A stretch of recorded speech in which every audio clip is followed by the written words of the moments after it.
internet seems spottier than in the past, so unfortunately there may be more part 2s like this.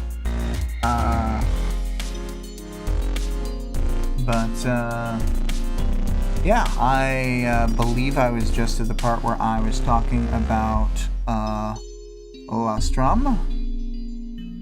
Hello, Vic. So yes, Lustrum and hello, Greg. Not sure if it made it quite in, but I was saying that Taylor's mom was like a follower of the social movement that Lustrum had started before it became like a full on like out of control kind of thing.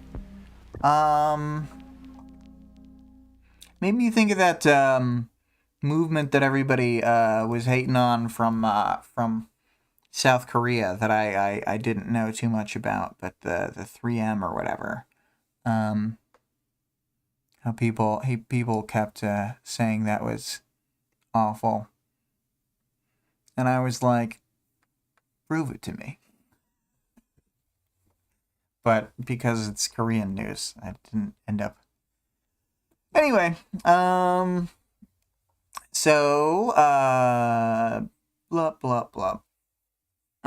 Vic says, no marriage, no sex, and no children. Well, I mean, it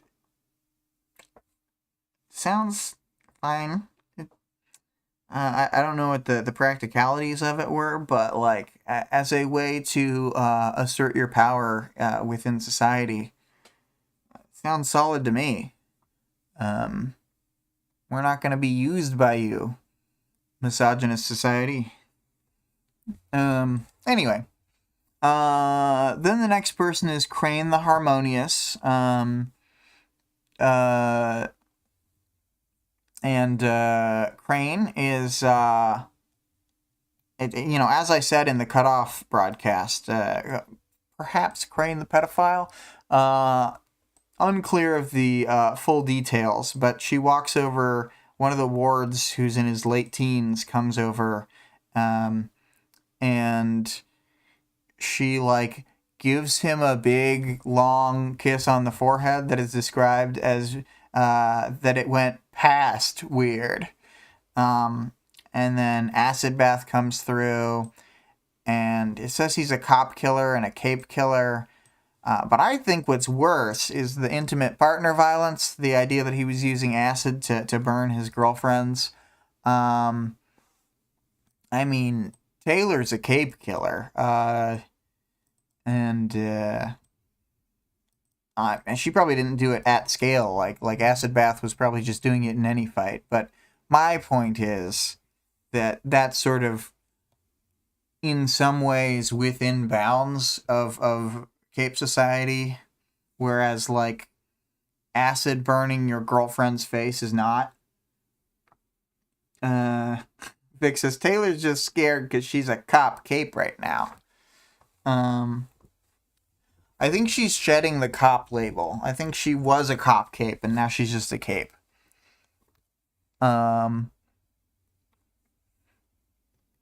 And then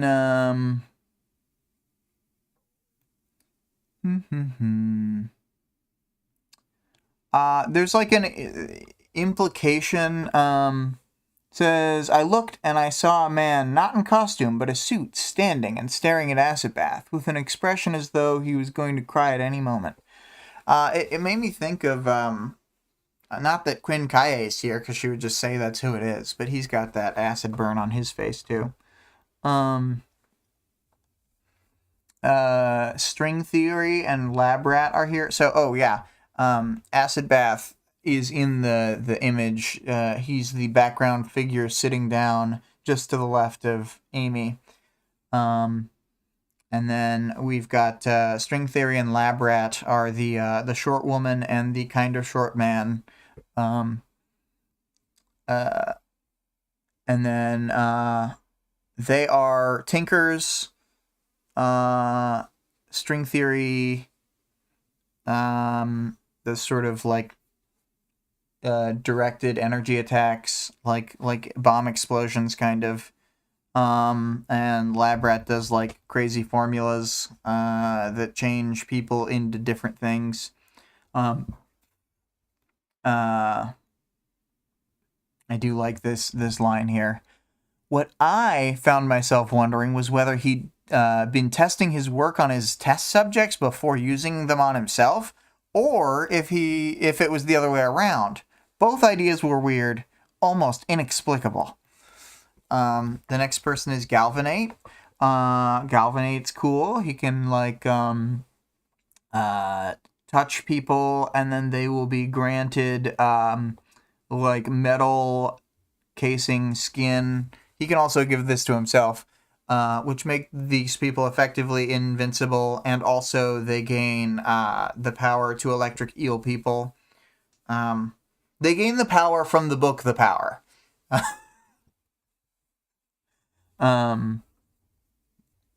So that's pretty good. You're both Colossus from X-Men, and you have the power. So that's good. Loot. So,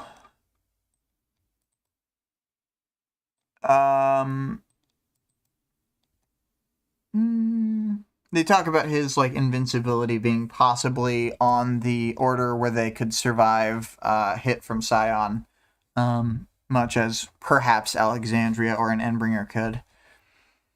Black Kaze is there. We don't really know what she does. We know that she killed all the survivors she could find in Kyushu. She was skulking around the ruins, killing and killing and killing. We have no idea what she does, but she joins up with Masamune, who's hanging out with the guild capes. So I guess she's with the guild now. And then Anjanu shows up. Her power is to be a crazy girlfriend. You know what? She's kind of got like the... Now that I think about it, Anjanu is kind of like, what if Reality Khan was evil?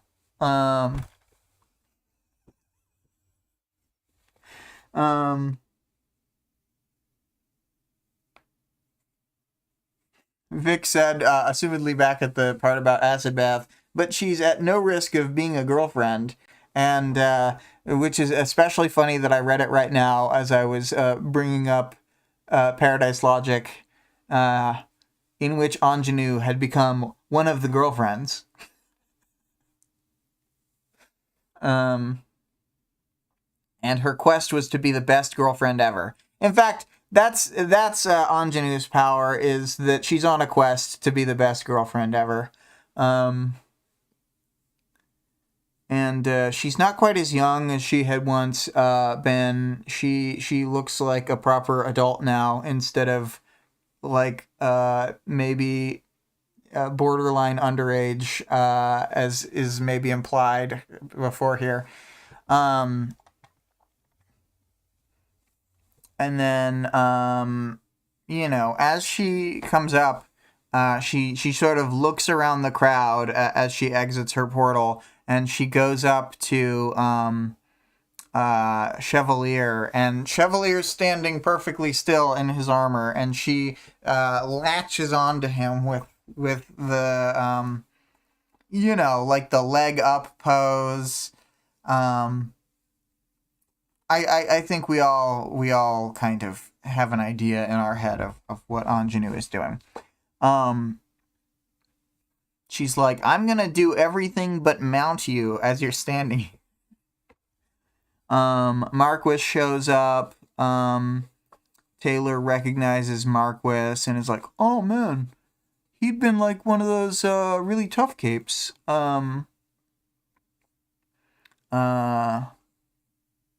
She thinks that he looks perhaps sorrowful, and then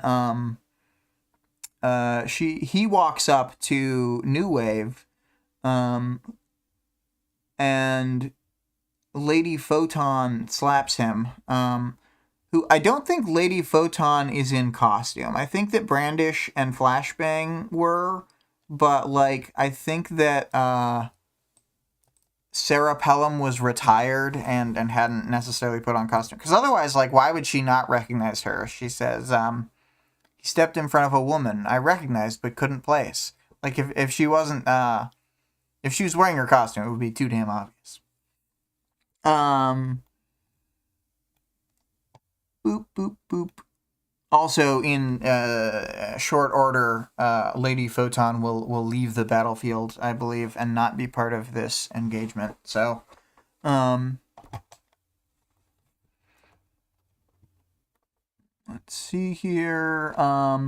This is when, unfortunately, fucking Teacher emerges. Taylor says, I searched the crowd for Saint, absent. But you know what? I think they should have all been like, this was actually a truce to kill Teacher. You're going down. Vic says, because normally she looks with her bugs, just using her eyes is hard. Yeah. But yeah, when Teacher comes through, everyone just starts shooting. Powers go off like crazy. Pew, pew, pew. Lasers and bombs and force fields surrounding him to make sure that all the blasts hit home. It's amazing what teamwork they all have. And we're like, wow, that Teacher guy must have been the worst. Good thing he's a burnt out husk of a corpse now. And then we all move on with Teacher goddamn dead. But of course, no, that does not happen. Vic says, Scion was actually in on the plan too. Yeah, this was all a setup just to kill Teacher. 500 million gone, but one of them was Teacher. Oh, Lord. And then she says to herself, it didn't matter. We'd win first, and we'd deal with that later. Whatever Teacher was capable of, it couldn't be worse than Scion. He's a real asshole. And then Glastigwenye arrives. She is, of course, the most powerful and useful cape to come out of the birdcage, scaring even all the residents of the birdcage who... It's one of those things where she's both incredibly powerful and incredibly versatile. She can fight almost anyone.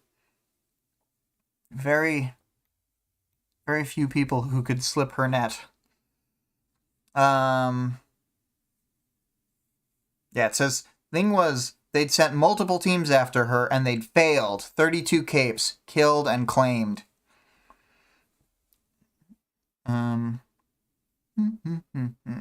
So they sent more after her. Again, they failed. Of the 50 who were forced into a retreat, 13 were killed and claimed. Yeah. She's S-class threat level, I would say.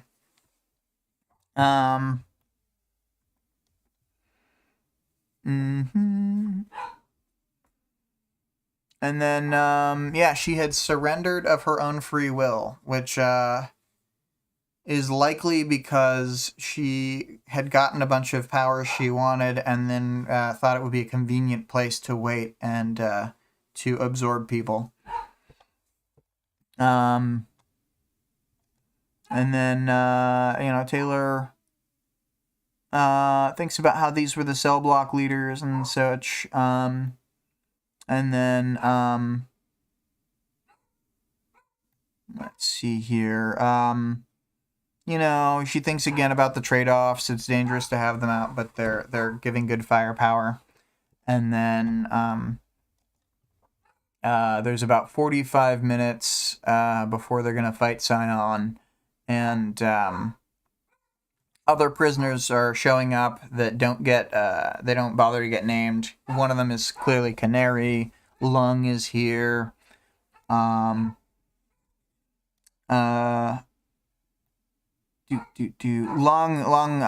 eyes Taylor, Rachel, and Gru briefly. Panacea shows up. That's when we get this hug. She's got all them tattoos. Blood on her hands. I guess I should read out the other 10. I want to read out the other 2s. A son held a position, a son held a position of prominence on her right arm, a heart with a sword on the left. The simple tattoos, symbols, and ideas got denser as they got closer to her hands, and a vibrant red ink marked the space between the individual black and white images. Blood on her hands. Yeah. Really good stuff right there. I've been sort of brushing past it, but the moment-to-moment writing of the entire, back half of the book is incredible. I really appreciate how the lines feel. Boop, boop, boop. And then Lung is talking to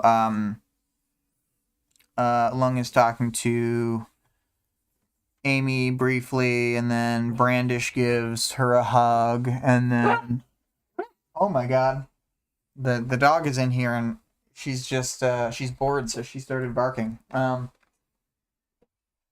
it down. Be less bored.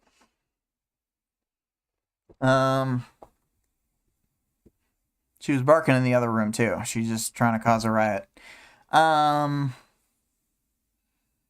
Okay, so let's see. Yes, we're really near the end. Amy looks to the crowd. She looks at Taylor and Rachel and Brian and Aisha, and then there's a look of confused. It says of puzzlement. I was gonna say of confusement. That's right. A confusement look goes across her confused face, and she's sort of mouths a question about why Sophia's there. Taylor can't tell what she said because she hasn't flooded the area with bugs, and then Amy sees Bonesaw, and Bonesaw waves at her, and then Amy goes, "Fuck me!" And then the chapter ends. There's a lot of comedy beats in this chapter. Very comedy focused, I would say.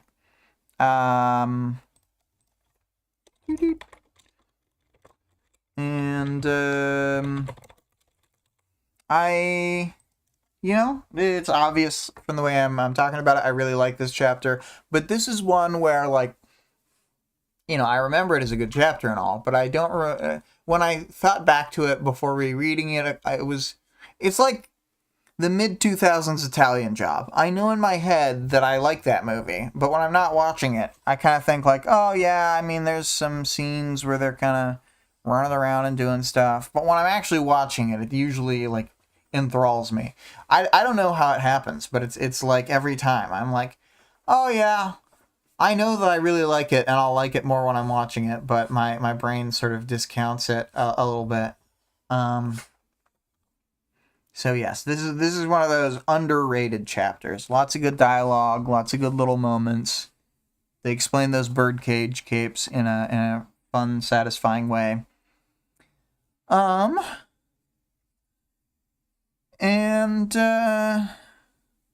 This is a really good chapter that covers a lot of ground. Moving on to the arc stuff. Again, as far as the ground covering, it really gets us from we need to organize to the organizing has largely been done. Good continuation from the conversation in the cauldron meeting. We finally see those who are coming out of the birdcage. And a lot of people predicted, the moment the birdcage showed up, they wouldn't just have a prison where the prisoners stay locked away forever and not have either people break out or people released at some point in the story. So, much to the non-surprise of large portions of the audience, I don't think I had thought about it too hard one way or the other. I can't say that I had predicted this, but I just, from listening to a lot of people talk about Worm, it's one of the most common correct predictions, is that the birdcage is going to, prisoners will be released.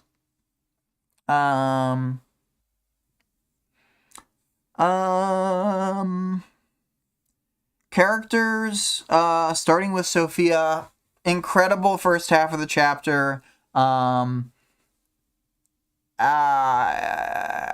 I think that a lot of people in the first portion of the story would be hard-pressed to imagine Taylor getting over everything, and this conversation kind of going down the way it does, with Taylor's, like, for the most part, like, pitying and withering, like, way of talking to Sophia, and for Sophia to kind of agree.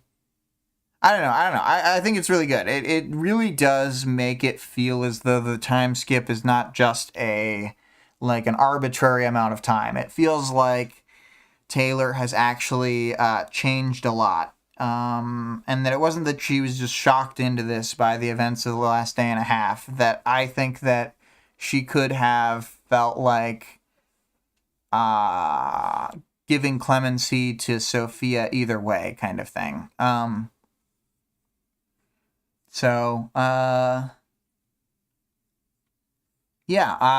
really like this. Sophia has increased, perhaps, in pettiness, but has not changed for the most part. Although, with what Vic was saying, maybe there's more under the surface change we haven't seen from her not using her powers and having less opportunity to, do her predator-prey thing for 2 straight years. And I also included the guard here. The unnamed guard, I think, has a couple very funny moments, like when she has already tackled Sophia and Taylor's saying that she'll release her, and then the guard's like, "You're joking!" I think that's great. And then, I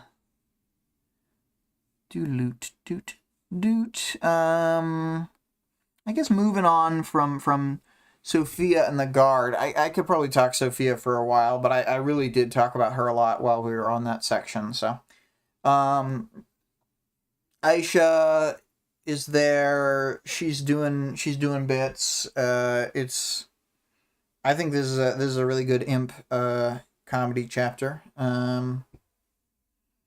The real reason why we introduced Imp into the story was so that when eventually we had to kill Regent, there would still be a jokester worth having around. Because we all knew we had to kill Regent. That whole behemoth battle, yet again, it was a long con just to get Regent into the right place to be zapped. It's crazy how many people were in on it.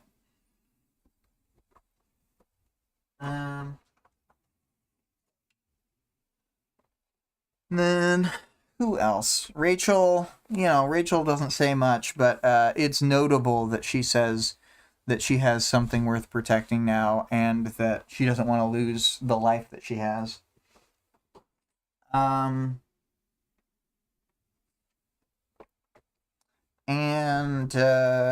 she's got that moment with Taylor where she gives her the jacket, of course. The jacket that Taylor gave her in the first place. And the fact that there's, the costume warming her up. It's like she paid it forward and is now being paid it forward too by the camaraderie she has built.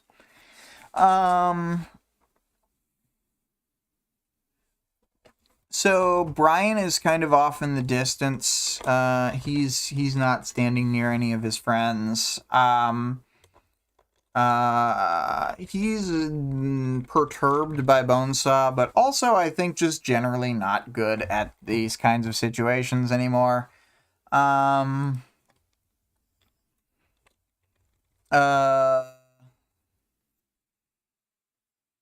For Lisa, she's also not in the chapter to talk to her because she's in the Azazel or whatever, or next to the Azazel, like talking big time strategy with important people, etc. You know, she's doing the thing that she does. I mean, the briefest mention of Bonesaw being there off the leash and feeling like a tiny wave to Amy is appropriate.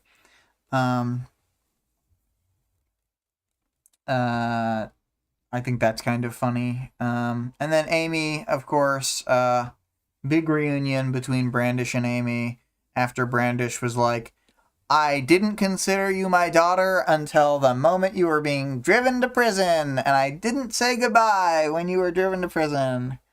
Yeah. I just watched the camera feed, and it made me think, oh no, you can't hang out with Marquis. That would make me mad. Oh, man. Brandish took way too long to change her mind on Amy. Maybe it would have helped if you would have shown her love while she was growing up.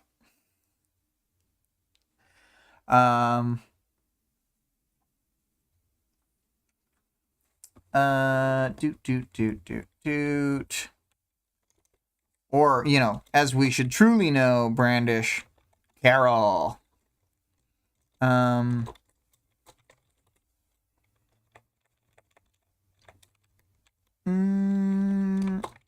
guess I'll talk about... I'm going to largely talk about the birdcage capes in the powers, knowledge, and world building section, because we don't really...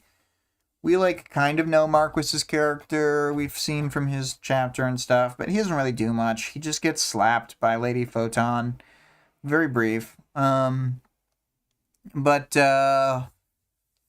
Lustrum, we don't know her power yet. She was the head of some feminist movement that in some way got violent on a large scale. And then there's also Lab Rat. We know that he kind of does these weird experiments on people, but also on himself. There is Acid Bath, shoots acid, becomes acid. He's both a,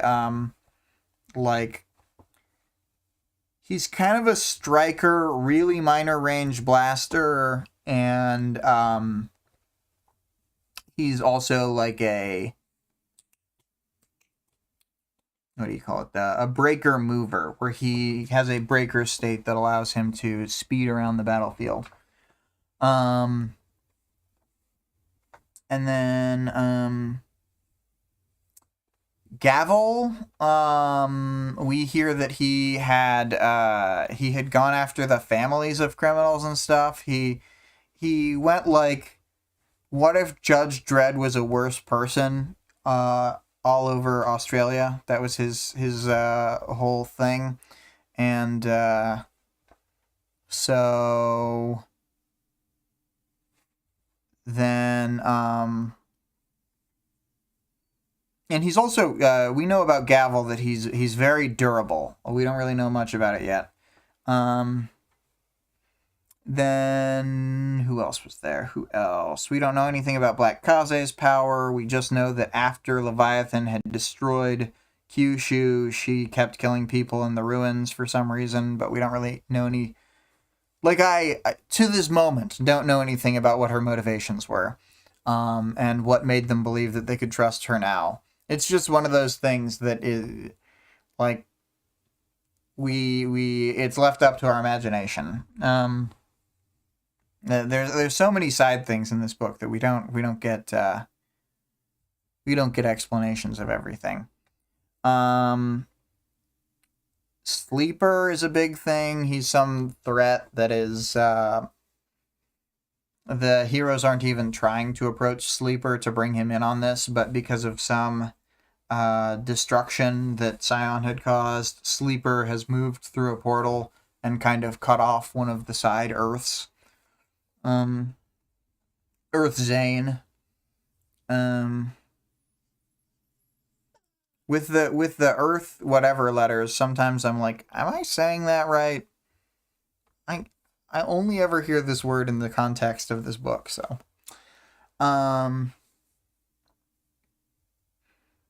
Yeah. Anyway, so I think that's all the major ones. We got to, background, see the canaries there. Oh, Lung.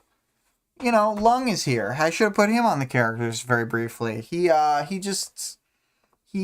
looks over at Taylor and notices her. Probably with sort of a I'm gonna kill you kind of notice. But we'll see what happens.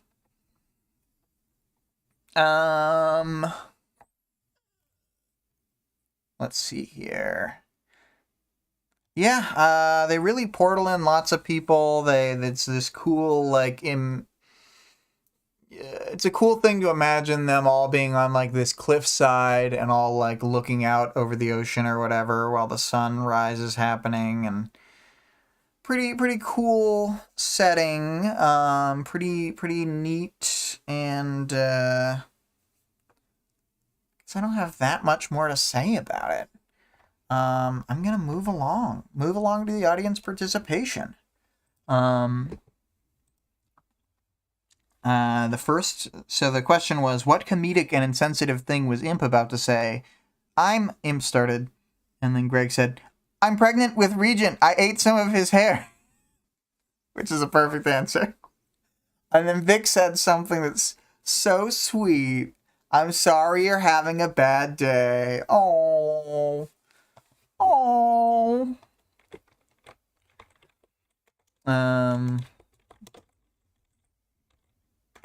Let's see here.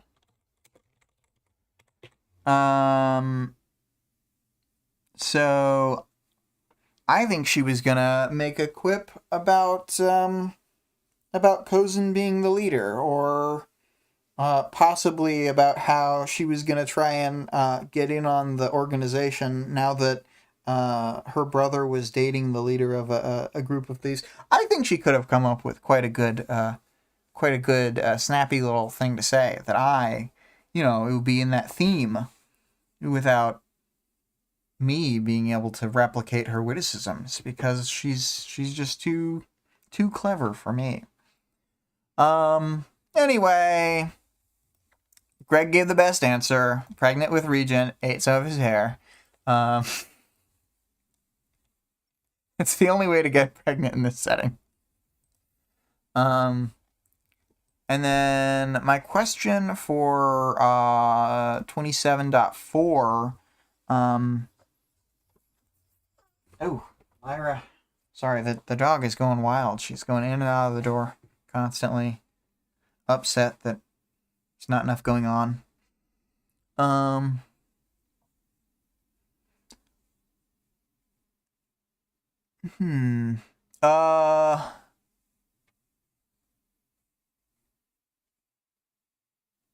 For 27.4,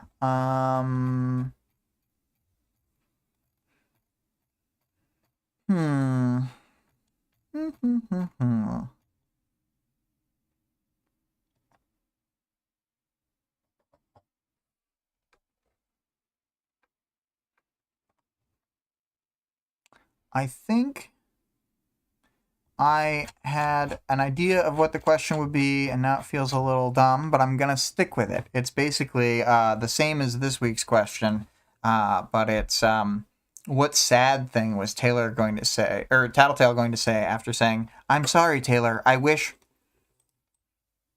and then getting cut off.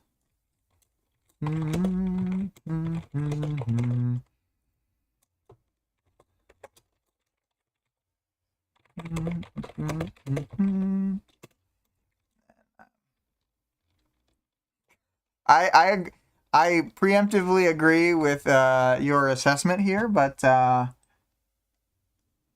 Vic had said, I wish, and then in parentheses, gay. Definitely what she said. I wish gay.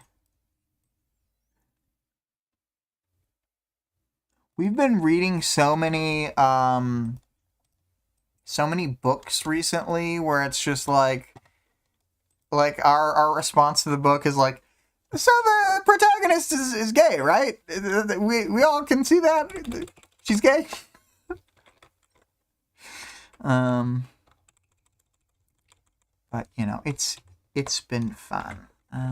Just bolding and italicizing this to get it right for the beep. All right. So then we send. Yeah. Looking good. Chapter 27.4. So I'm going to start out the old outro song and say the couple things. Vic says she's going to have to workshop that answer to the question. Cheers indeed for the stream, Greg. Thank you for being here. And this music that we're playing now and at the top is Extinction by ScarlettXOX. You can find her work at twitch.tv/Scarlett_Rogue. Our Discord server link, as well as the other links, can be found in the stream description as well as the channel description. The author being discussed can be supported on Patreon at patreon.com/Wildbow. The full text of the work is available for free online at parahumans.wordpress.com. There's also a fan-made audiobook of the entire work at audioworm.rain-online.org. I will see you guys on the next stream. Bye!